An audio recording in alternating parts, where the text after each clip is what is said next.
नमस्कार दोस्तों, study point 03 में आप लोगों का स्वागत है। ठीक है, आज हम केमिस्ट्री का चैप्टर नंबर 2 बिलियन, ठीक है, बिलियन को हम देखेंगे बहुविकल्पी क्वेश्चन से। ठीक है दोस्तों, बहुविकल्पी क्वेश्चन से देखेंगे हम लोग। दिया है फर्स्ट क्वेश्चन हमारा, शुद्ध जल की मोलरता होती है, यानी शुद्ध जल की मोलरता होती है दोस्तों। ठीक है, तो शुद्ध जल की मोलरता होती है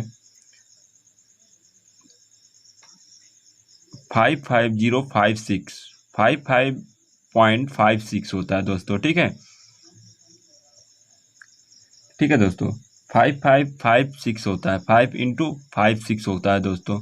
तो हमारा ये सॉरी दोस्तों, पेन लेना पड़ेगा दूसरा।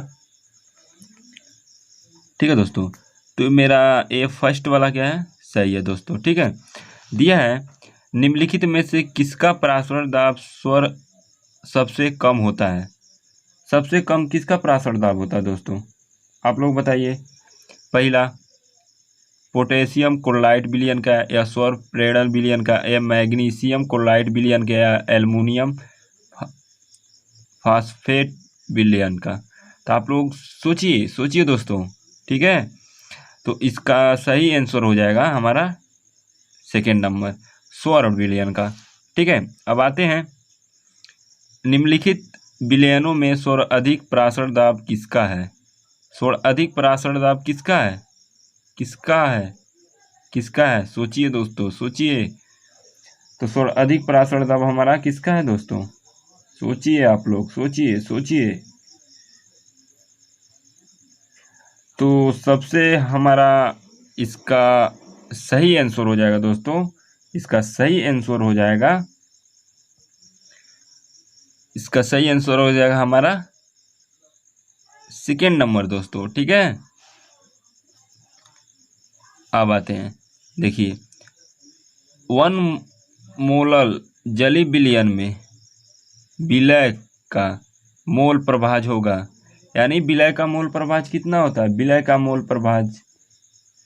सोचिए दोस्तों, सोचिए आप लोग, सोचिए। इसका मोल प्रभाज होगा दोस्तों, सोचिए कितना होगा मोल प्रभाज। सोचिए आप लोग, सोचिए, दिमाग चलाइए दोस्तों।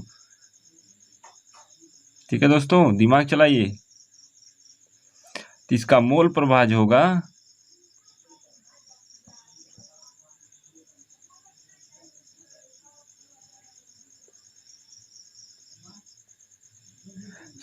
सोच के दिमाग लगाइए आप लोग।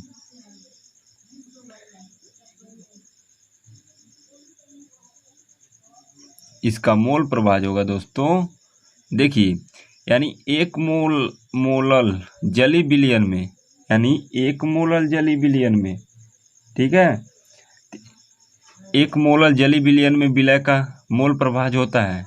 तो इसका सिंपल सा आंसर हो जाएगा 0.018। ठीक है दोस्तों, अब आते हैं अनंत तनुता पर जली, यानी Na2SO4 विलयन के वाट हाफ गुणांक का मान होता है, कितना होता है बताइए आप लोग। इसका सोचिए दोस्तों, आप लोग सोचेंगे तभी दिमाग। तो इसका सही आंसर हो जाएगा दोस्तों 4 नंबर। अब आते हैं सेकेंड पर, देखिए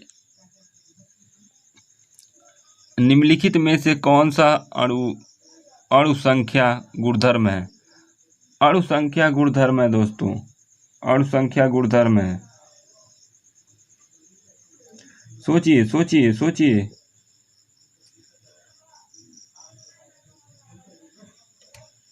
सोचिए आप लोग, सोचिए, दिमाग लगाइए। ठीक है, तो इसका सही आंसर हो जाएगा परासरण दाब। ठीक है, परासरण दाब सेकेंड नंबर। अब आते हैं दोस्तों अति लघु उत्तरी क्वेश्चन पे, हम देखते हैं अति लघु उत्तरी क्वेश्चन पे। अति लघु क्वेश्चन हमारा क्या है, देखिए आप लोग।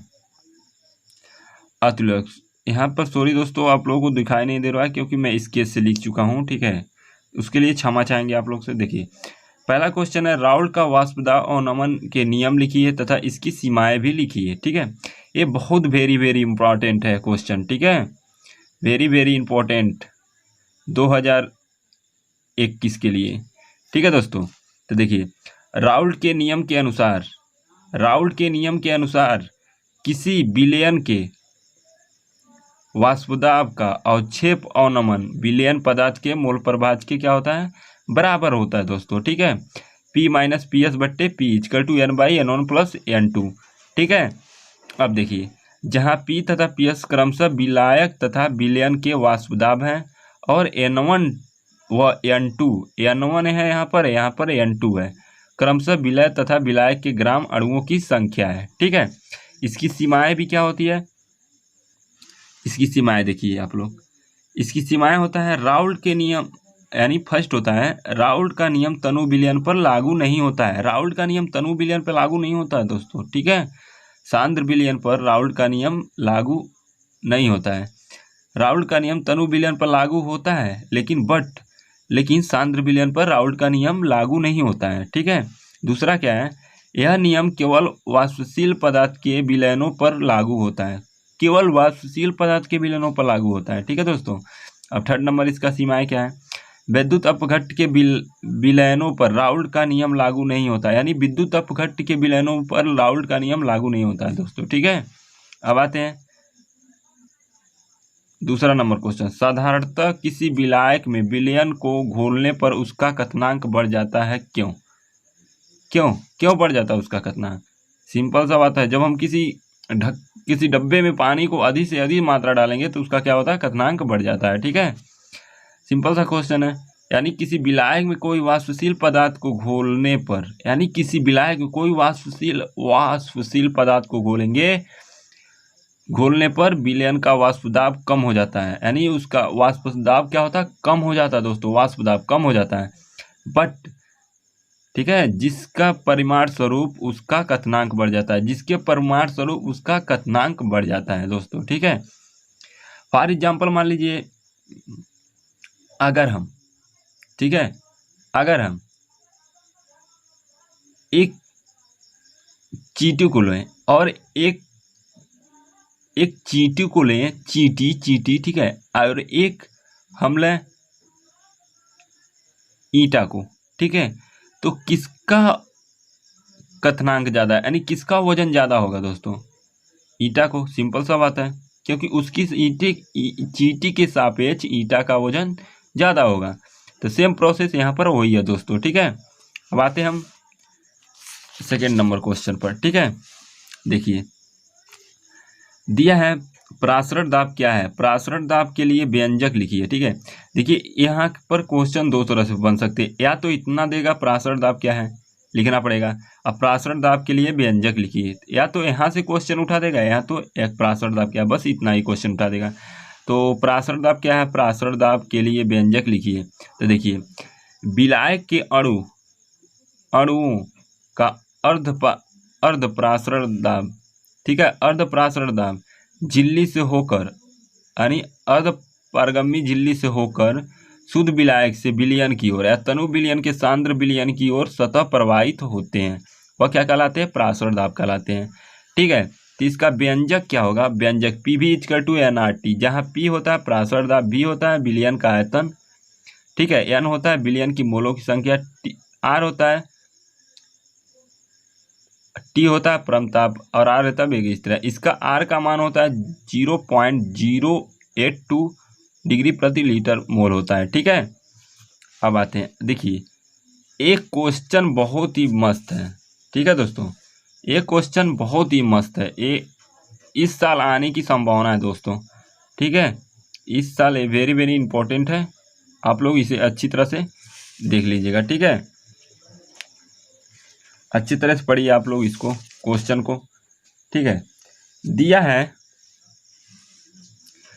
है दोस्तों, देखिए 72 ग्राम जल और 92 ग्राम एथिल एल्कोहल के मिश्रण को दोनों को मोल प्रभाज होगा, यानी इस 72 ग्राम जल में, ठीक है, और जल में, यानी 72 में जल को घोला जा रहा है, 72 ग्राम जल यानी H2SO4 को घोला जा रहा है 72 ग्राम में पानी में, ठीक है। और 92 ग्राम एथिल अल्कोहल में मेथिल को दोनों का मोल प्रभाज होगा, ठीक है। हमें यहाँ पर दोनों का मोल प्रभाज ज्ञात करना है, ठीक है। तो देखिए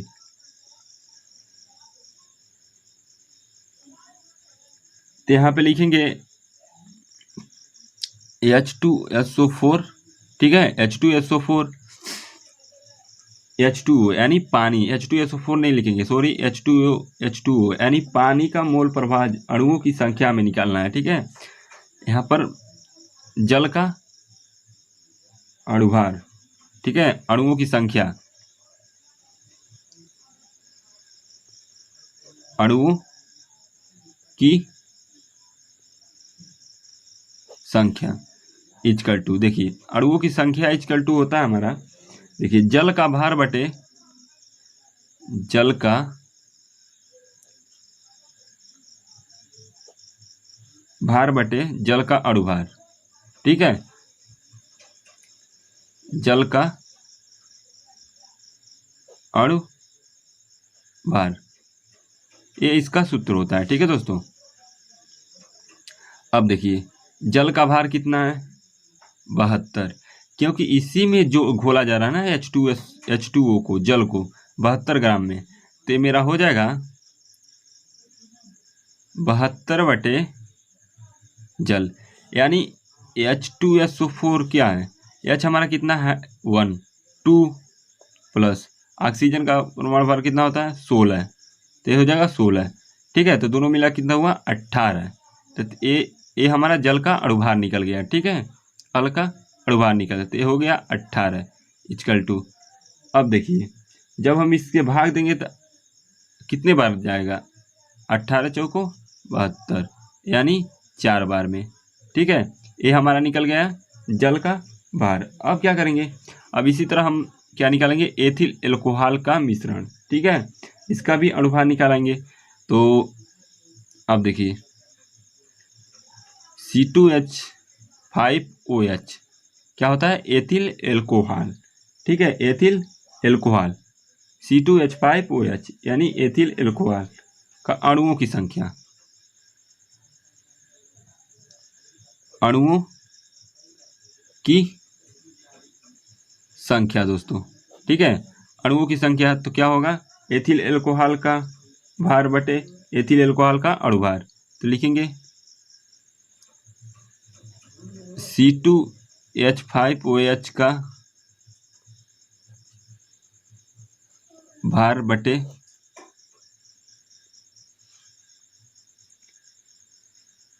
C2H5OH का अणुभार, ठीक है दोस्तों, अणुभार होगा।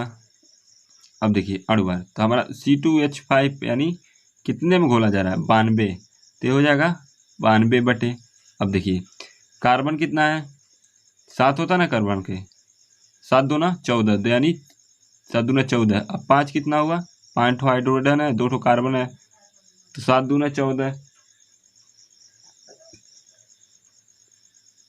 6 दूना सॉरी 6 दूना 12 है, 12 दूना कितना होता है 24, ठीक है। और देखिए 5 तो 24, देखिए यहाँ पर C2 है और उसके बाद यहाँ पर H5 है और O1 है, H1 है, तो इसका कितना 6 दूना 12, 12 यहाँ 6 दूना 12 अणुभार होता है 6 दूना 12 यानी 12 24, ठीक है, 5 यानी 5 हो गया, ठीक है। ऑक्सीजन कितना 8, 8 दूना 16, ठीक है, 1 जोड़ेंगे तो कितना होगा 5 4 9, 5 दूना 10, 12, 12 4 16, 16 को 6 और 2 1 3 4 46, तो कितने बार में कटेगा 2 बार में, ठीक है। ये हमारा निकल के आ गया। अब निकला मिश्रण में जल का मूल प्रभाज, ठीक है, मिश्रण में जल का मोल प्रभाज। ठीक है, मिश्रण में जल का मोल प्रभाज। सॉरी दोस्तों, यहाँ पर थोड़ा लाइन नहीं मिला है, आप लोग इसको प्रेस्ट कीजिएगा। ठीक है, तो मिश्रण में जल का मोल प्रभाज, तो मिश्रण में जल का मोल प्रभाज कितना होता है? जल का अणुभार बटे जो हमारा मिश्रण जल का मिला है और एथिल अल्कोहल का मिला है, तो मिश्रण यानी हमारा कितना मिला है? यानी 4 मिला है, 4 मिला है बट्टे 4 मिला है ना। अब देखिए 4 मिला है मिश्रण, अब उसका अणुभार तो क्या होगा? 4 + 2। ठीक है, तो क्या ना 8 = जाएगा, नहीं जाएगा तो यानी 0 0 बढ़ाएंगे, दशमलव लगाएंगे, कितना होगा? 6 36.36 आएगा। ठीक है, अब देखिए 36 हो गया, ए मिल गया। देखिए ए हमारा निकल गया, मिश्रण में जल का मोल प्रभाज। ठीक है, मिश्रण में जल का ए हमारा ए निकल गया। अब इसी तरह हम उसको निकालेंगे। अब मिश्रण में एथिल अल्कोहल का मोल प्रभाज, मिश्रण में एथिल अल्कोहल का मोल प्रभाज यहाँ पे लिख दीजिएगा, मिश्रण में एथिल अल्कोहल का मोल प्रभाज। तो मिश्रण में यानी कितना है? 2 है ना, मिश्रण में निकला है 2, कहाँ गया? 2 यहाँ पे निकला, मिश्रण में मेथिल अल्कोहल का 2, तो यानी ए भी हो जाएगा। 4 + 2 = 4 दूना 6, तो यानी 2/6। ठीक है, तो कटेगा नहीं, कटेगा यानी दशमलव लगाएंगे, 0 लगाएंगे, 36 18 यानी 3 3 3 आएगा दोस्तों। ठीक है दोस्तों, 3 3 आएगा, यही इसका आंसर है दोस्तों। अब देखिए, अब आते हैं यहाँ पर, कह रहा है यूरिया का विलयन भारानुसार 6% है, विलयन के यूरिया का जल का मोल प्रभाज ज्ञात कीजिए। ठीक है, मोल प्रभाज का ज्ञात करना है हमें। ठीक है, तो देखिए यहाँ पर होगा, सबसे पहले लिखेंगे हल, हल। तो यूरिया में मोलों की संख्या कितने होते हैं?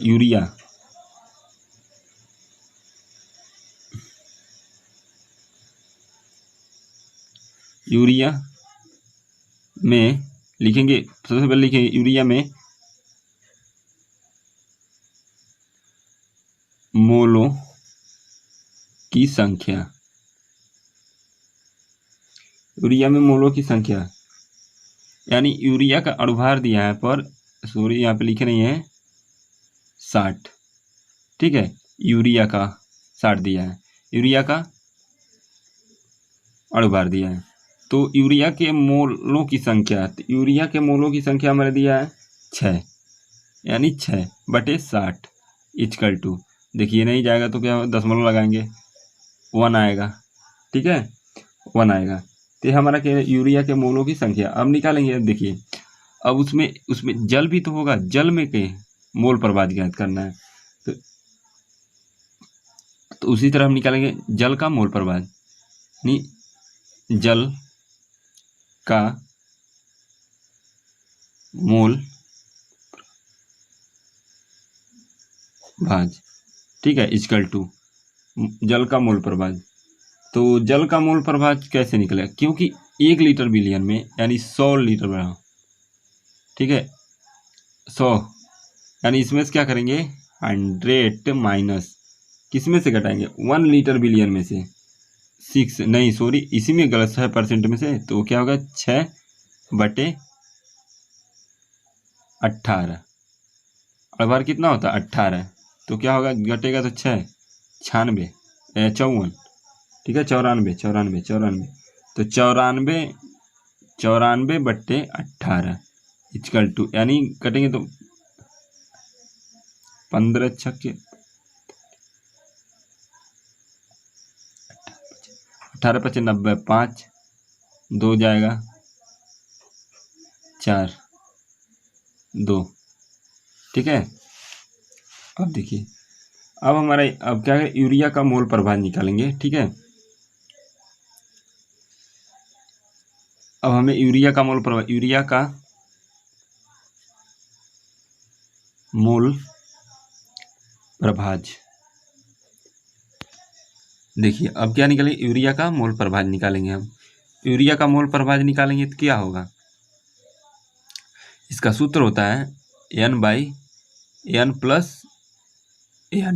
इक्वल टू, देखिए तो हमारा जल का कितना निकला है 0.1, ठीक है दोस्तों 0.1, और इसका निकला है 0.1 प्लस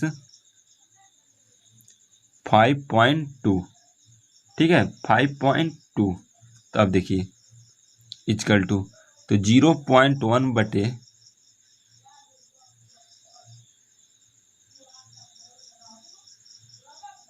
5 यानी 5.3, ठीक है इक्वल टू, तो क्या करते हैं 1/53, ठीक है तो नहीं जाएगा तो दशमलव, यानी दशमलव आएंगे 0.0 के 1 यानी 1 होगा, तो 11 53 यानी 1 कितना बचा 8, यानी ये 8 पॉइंट आएगा दोस्तों, ठीक है। अब देखिए अब जल का मोल प्रभाज हमें निकालना है, क्या जल का मोल प्रभाज ज्ञात करना है हमें। तो जल का मोल प्रभाज, तो जो हमारा सब निकला है यहाँ पे लिखेंगे जल का मोल प्रभाज। तो जल का मोल प्रभाज 1 ही लीटर बिलियन में है, तो जितना आया है उतना में से हम घटा देंगे 0.088, ठीक है तो इसमें से घटेगा तो कितना आएगा 1 जा 9/2, तो हो जाएगा 0.982। इसमें से घटाना, आप लोग तो घटाना जानते ही होंगे, तो यही क्या हो जाएगा हमारा आंसर हो जाएगा दोस्तों, ठीक है। अब आते हैं, देखिए विस्तृत बहुत ही आसान है दोस्तों, अगर पूछेगा तो विस्तृत में से इसी में से क्वेश्चन उठाएगा। मोल अंश, मोलरता, मोलरता, अमोलरता, ठीक है। तो मोल अंश क्या होता है हमारा, देखिए मोल अंश क्या होता है हमारा दोस्तों, विलयन में उपस्थित किसी एक घटक या अवयवी के मोलों की संख्या तथा विलय एवं विलायक के कुल मोलों की संख्या के अनुपात को मोल अंश कहते हैं, ठीक है। इसे x से व्यतीत किया जाता है, ठीक है, इसे x से व्यतीत किया जाता है दोस्तों, ठीक है, इसे x से क्या किया जाता है, व्यतीत किया जाता है इसे x से, ठीक है, x से व्यतीत किया जाता है। तो x से व्यतीत किया जाता है, तो विलयन के मोल अंश इक्वल टू, यहाँ पे लिखेंगे विलय के मोल अंश इक्वल टू, देखिए Na प्लस NB, ठीक है Na प्लस NB। तो विलायक के भी तो मोल अंश होंगे, तो यहाँ फिर विलायक लिखेंगे,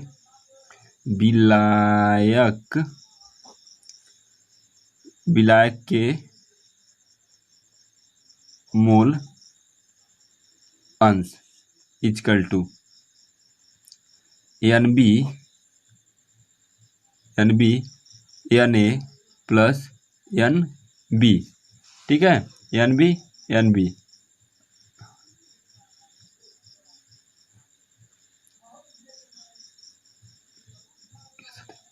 मोल अंश का योग हमेशा 1 होता है, यानी मोल, हम जानते हैं मोल अंश का योग हमेशा मोल अंश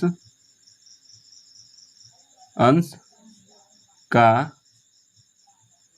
योग 1 होता है, ठीक है दोस्तों, होता है।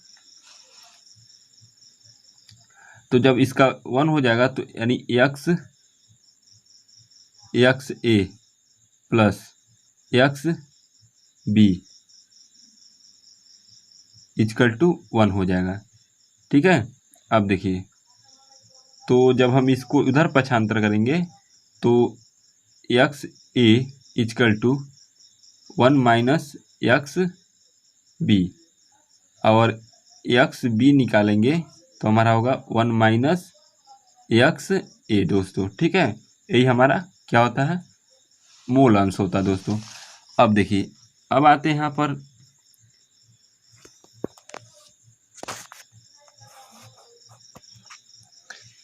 अब देखिए, ये देखिए, अब मोललता को देखते हैं।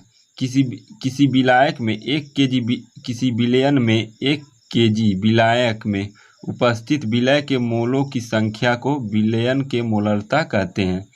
ठीक है, यानी 1 केजी विलायक में कोई चीनी है, उसमें पानी में क्या करते हैं, चीनी को घोलते हैं, तो विलय की संख्या को हम मोलरता कहते हैं। ठीक है, विलायक के मोलों की संख्या को हम विलयन की संख्या को मोलरता कहते हैं। ठीक है, अब देखिए इसका क्या होता है, मोलरता, यानी मोलरता को हम